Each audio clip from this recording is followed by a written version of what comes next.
Assalamu alaikum, dear students and parents. I am Amna, teacher of class 6. I hope you all are fine and safe at your homes.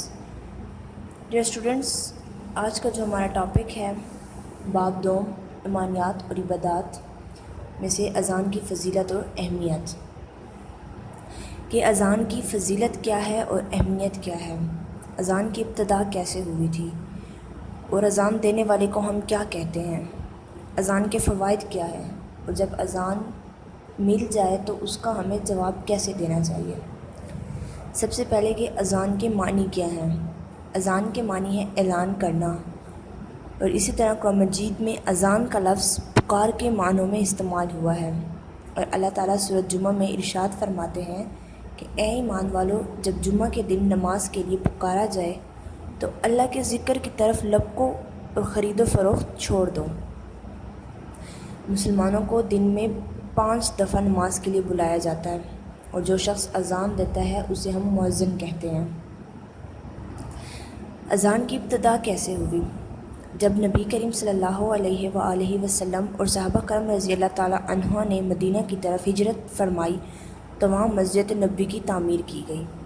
اب سوال یہ پیدا ہوا کہ مسلمانوں کو باجماعت نماز کے لیے مسجد میں کیسے بلایا جائے، تو نبی کریم صلی اللہ علیہ وآلہ وسلم نے صحابہ کرام رضی اللہ تعالیٰ عنہ سے مشورہ کیا، تو کسی نے ڈھول بجانے کا مشورہ دیا اور کسی نے گھنٹیاں بجانے کا، لیکن یہ دونوں طریقے اس لیے ناپسند کیے گئے کیونکہ یہ یہودیوں اور عیسائیوں کے طریقے تھے۔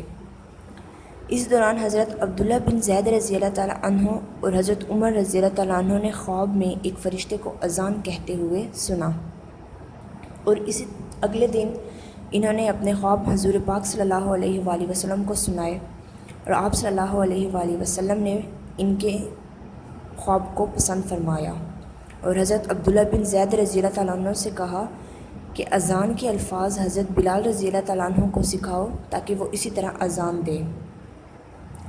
ہجرت مدینہ کے فوراً بعد پہلی ہجری میں اذان کی ابتدا ہوئی۔ حضرت بلال رضی اللہ تعالیٰ عنہ مسجد نبوی کے پہلے مؤذن مقرر ہوئے۔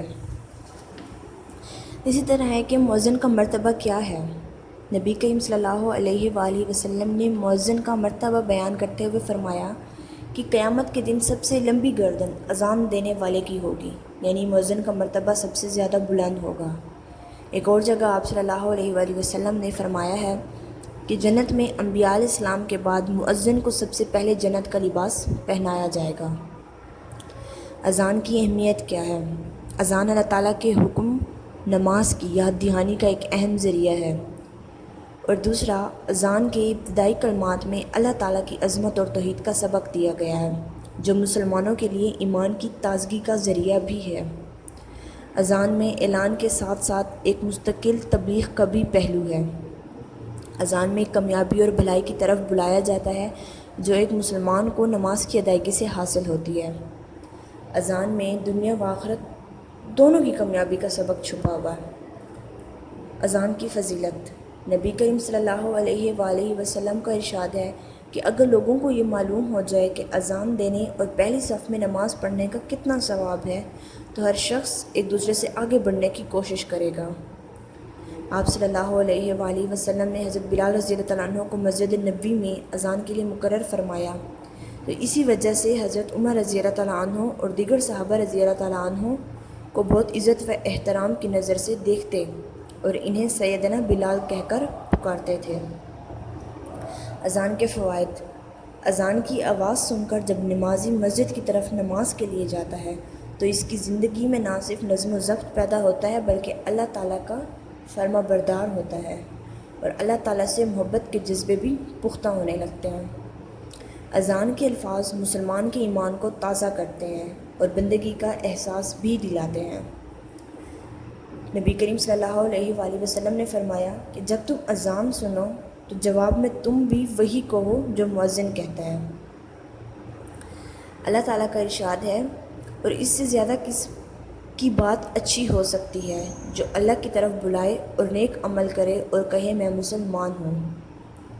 ارشاد نبی صلی اللہ علیہ وآلہ وسلم ہے، جو شخص 7 برس تک اللہ تعالیٰ کی رضا کے لیے اذان دیتا ہے اس کے لیے دوزخ کی آگ سے آزادی لکھ دی جاتی ہے۔ اللہ حافظ اسٹوڈنٹس۔